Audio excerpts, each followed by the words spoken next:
Okay, we continue our journey of question 8. Now we are on part C. The question says integral adiabatic compression, P to C, they have the ratio of pressure. So PC over PB is 5. Okay, find the volume at C. So we have volume at B, remember from previous parts, okay? 1.3 times 10 to the power negative 3, okay, meter cube. Okay, so we got all the thing. So remember the equation adiabatic. So PV gamma is a constant. And look at the question. The question said it is an ideal monatomic gas. So gamma is you need to remember 5/3. So we do it slowly. So B to C. So B to C. So PB to the power 5/3 equals PC.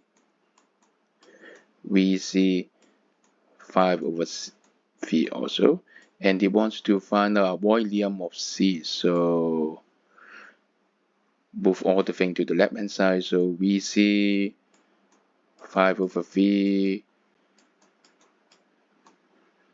equals PB over PC. So sometimes be careful, do slowly, really slowly. It will easy to get a mistake. Okay, and then do one step. Okay, 5/3. Take it flip it to the other side, become a 3/5, right? So we see equals this ratio 3/5 times the volume of B, and then the ratio, be careful, B over C, this is C over B, so it's 1/5. And the volume of B, yes, we got it, we have it in hand.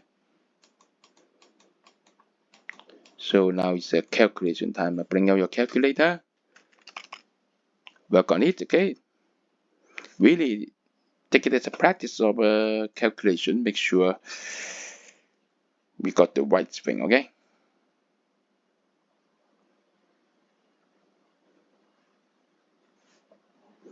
yes, you got it. The result should be 5.0 times 10 to the power negative 5 meter cube. Now you know the diagram is not drawn on scale, so it is 1. And now you got 0.5 10 to the power 4. So C should be here actually. So they are not drawn to scale. Okay, so yeah, your answer might be different from what is qualitative from the graph. Okay, because it is not drawn to the scale. So you did the right thing. Okay, good job. See you.